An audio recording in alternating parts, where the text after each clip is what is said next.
जन्म भी कष्टकारी, मरण भी कष्टकारी। और बच्चे पैदा कैसे होते हैं? और बेचारी माँ के 2 टुकड़े हो जाते हैं, यहाँ से लेके यहाँ तक चिर जाती है पूरी की पूरी। तो कष्टकारी जन्म और मरण, इसके तरीके से आत्माओं के हिसाब चुकते हो रहे।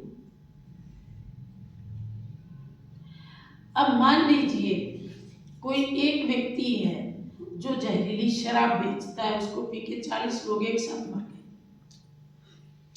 एक आदमी ने होटल में मिलावटी फूड खिला दिया, उसको खा करके 50 लोग मर गए। एक आदमी ने सड़क पे बम रख दिया और उसके ऊपर से बस गुजरी, 50 के 50 लोग मर गए। एक आदमी शराब पी करके ट्रक चला रहा था, उसने सोए हुए मजदूरों के ऊपर ट्रक चढ़ा दिया, 30 लोग मर गए। एक आदमी नाव खे रहा था शराब पी करके, उसने नाव उलट दी, डूब गए 60 लोग। ये समाचार सुनते हैं। तो अगर आप एक की हत्या करते हैं तो हमारा जो पिनल कोड है भारतीय संविधान का, वो कहता है कि आपने नॉर्मल हत्या की है तो आजीवन कारावास, अब नॉर्मल हत्या की है तो फांसी। अब नॉर्मल मतलब बहुत सता के मारा है या इकट्ठा सामूहिक मारा है। तो अब मान लो इस आदमी ने 60 लोगों को मारा, नाव पलट गई और वो कैसे डूब के तड़प के मरी। डूब के मरना कोई आसान काम थोड़े उसका। तो गवर्नमेंट ने चलो इसको फांसी दी, मान लीजिए, पर फांसी तो एक ही हत्या की सजा है। 59 का क्या होगा? इसके ऊपर 59 हत्याओं का केस अभी भी है। तो ये गवर्नमेंट तो कुछ नहीं कर सकती, लेकिन ऊपर वाली गवर्नमेंट करेगी। क्या करेगी? ऑटोमेटिक सिस्टम है, इसको जीवन नहीं मिलेगा, ये एक माँ के गर्भ में जाएगा, बाहर निकलेगा, आंख खोलेगा और खोलते फिर मर जाएगा। अब घर के लोग आए तो माँ बचाएंगे, हाय हमारा बच्चा है, भगवान बच्चा ले लिया, अरे तुम्हारा था ही नहीं। कहते हैं जो मेरा है सो जाए, जो जाए वो मेरा है। मेरा होता तो चाहता कि तो मेरा नहीं था बच्चे, हमने 9 महीने इसकी सेवा की, तेरा नहीं था, ये सजा भोगने आया था। तो फिर माँ का क्या दोष था? माँ का दोष था ना, जब ये जहरीली शराब बेचता था तो ये इसकी घरवाली थी, इसको रोटियां बना के खिलाती थी, पुलिस पूछने आती थी तो इसको छिपा देती थी, इसके पाप में सहयोगी थी। तो जो पाप में सहयोग करेगा वो अभी पाप भोगने में भी तो सहयोग करेगा। ये इसकी माँ बन गया, माँ होगी, बहन होगी, भाई होगा, दोस्त होगा। अगर ये बम फेंकता था तो बम के लिए पैसा सप्लाई करती थी आत्मा, अब इसकी माँ बन के आ गई, अब इसका हिसाब भी इसके साथ चुकता होगा। माँ भी दुखी, बेटा भी दुखी। कितने बच्चे हैं जो जन्म से बीमार, अभी तो उनको पाप किया ही नहीं, बीमारी कहाँ से आ गई? ये पिछला लेके आए। बड़ी आयु पुण्य आत्माओं की होती है, सतयुग के देवता, त्रेता के देवता, द्वापर के शुरू में भी लंबी आयु, लोग 100 से ऊपर जीते। सबसे छोटी आयु कलयुग, 3 मास का पेट में ही गया, 6 मास का गया, बाहर भी निकलने का मौका नहीं मिला, फिर जाएगा पेट में, उल्टा लटकेगा, सांस घुटेगा, फिर मरेगा, बाहर भी नहीं निकलेगा। कई माए सजा भुगताएंगे उसको। तो ये आप देख रहे, टांग कट गई, उंगली कट गई, आंख चली गई, दुर्घटना हो गई। कल मैं एक समाचार सुन रही थी कि एसी में बैठा था एक आदमी और खिड़की में से राड आई अचानक और उसकी गर्दन से पार निकल गई, पता ही नहीं था, अच्छा भला बैठा था एसी कोच में, अचानक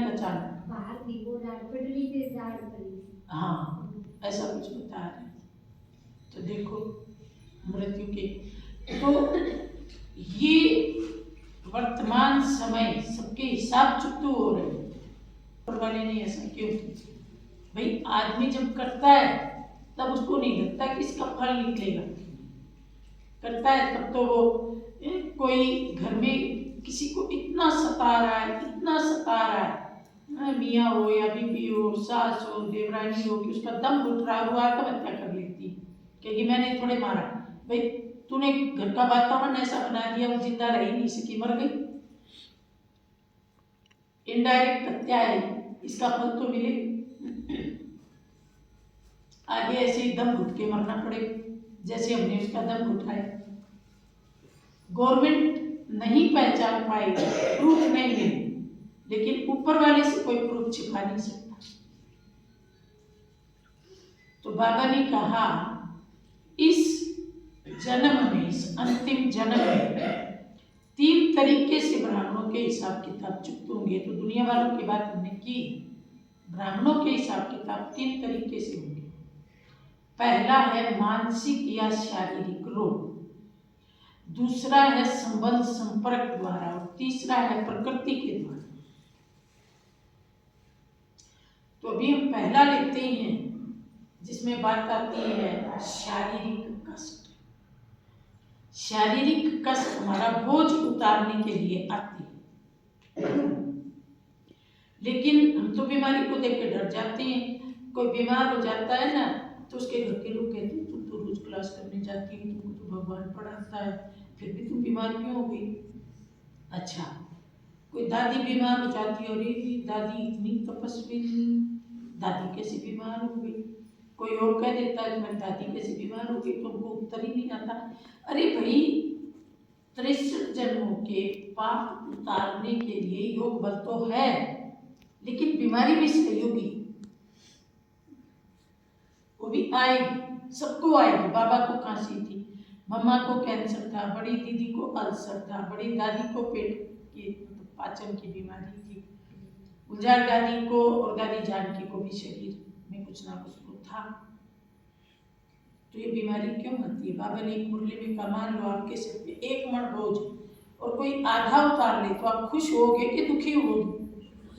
खुश होंगे। तो हमारे सिर पे जो इतनी बड़ी गठरी थी, बीमारी आई, उस गठरी को उतारने, तो हमको खुश होना चाहिए कि दुखी होना चाहिए?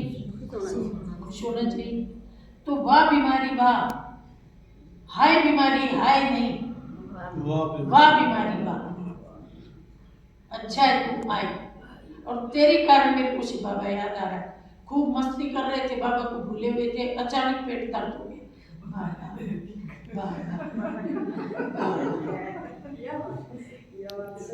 देखा? तो नहीं तो हिसाब कैसे चुकती होंगे? पेट दर्द बाबा को याद कराने आया है, हिसाब चुकतू कर अभी बहुत सारा बाकी। हमारे जगदीश भाई बाबा के कितने अनन्य रतन थे। जगदीश भाई बीमार हुए, लास्ट के दिनों में जगदीश भाई को काफ़ी तकलीफ थी, कमज़ोर भी हो गए, उनकी जो शेर जैसी आवाज़ थी, आवाज़ में भी फर्क पड़ गया। तो गुलजार दादी बाबा के पास गए। गुलजार दादी ने कहा, बाबा ये आपका अनन्य बच्चा है, इसने इतनी सेवाएं की, फिर ये बीमार क्यों, इसको कष्ट क्यों, इसको तकलीफ क्यों? बीमारी तो सबको आती है, पर तकलीफ क्यों? तकलीफ थी, काफ़ी तकलीफ थी, भले वो महसूस नहीं करते थे और सेवा में ही लगे रहते थे, ये किताब बना दो, वो बना दो, ये बना दो, वो बना दो। बहुत किताबें उन्होंने लास्ट टाइम में कंप्लीट करवाई जो आधी अधूरी पड़ी थी। तो बाबा ने कहा कि इस बच्चे ने कहा है कि मेरे को ऊपर सजा नहीं होगा, जो सजाएं मिले वो नीचे मिल जाए। क्यों? नीचे की सजा फायदेमंद, ऊपर की सजा बड़ी कड़ी। तो बाबा ने कहा इस बच्चे का सारा हिसाब चुकता हो गया, इसको ऊपर सजा नहीं मिलेगी, धर्मराज इसको बाय बाय करे।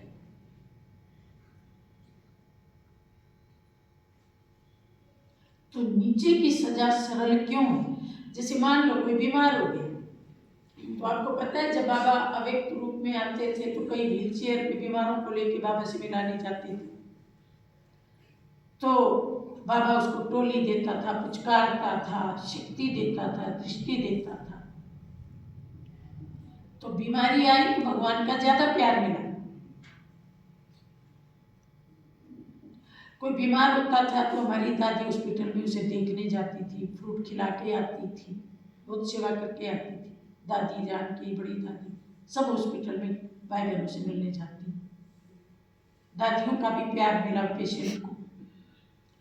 और कई बार अगर कोई गरीब बाबा का बच्चा बीमार हो जाता है तो ब्राह्मण परिवार कहता है कि देख, तू पैसे की चिंता मत करना, हम तेरे को बिल चुकतू कर देंगे, फ्रूट दे देंगे, तो बस ठीक हो जाए।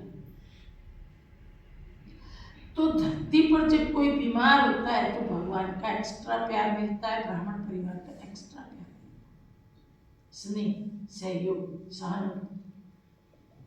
लेकिन जब ऊपर भगवान डंडा लेके खड़ा हुआ तब कौन प्यार देगा, कौन फल देगा, कौन दृष्टि देगा, कौन बचाएगा? वही माँ भी है, बाप भी है। धरती पर बाप मारता है तो कई बार माँ बचा लेती है, बच्चे के नाम का डंडा माँ खा लेती है, और कई बार माँ मारती है तो बाप बचा लेता है। पर वो तो माँ और बाप अकेला ही, और कोई है ही नहीं। और आपने देखा होगा जब भाई भाई को मारता है तो बाप बचा लेता है, लेकिन जब बाप मारने लगता है तो सारे बच्चे दाएं बाएं घुस जाते हैं, कोई सामने नहीं आता।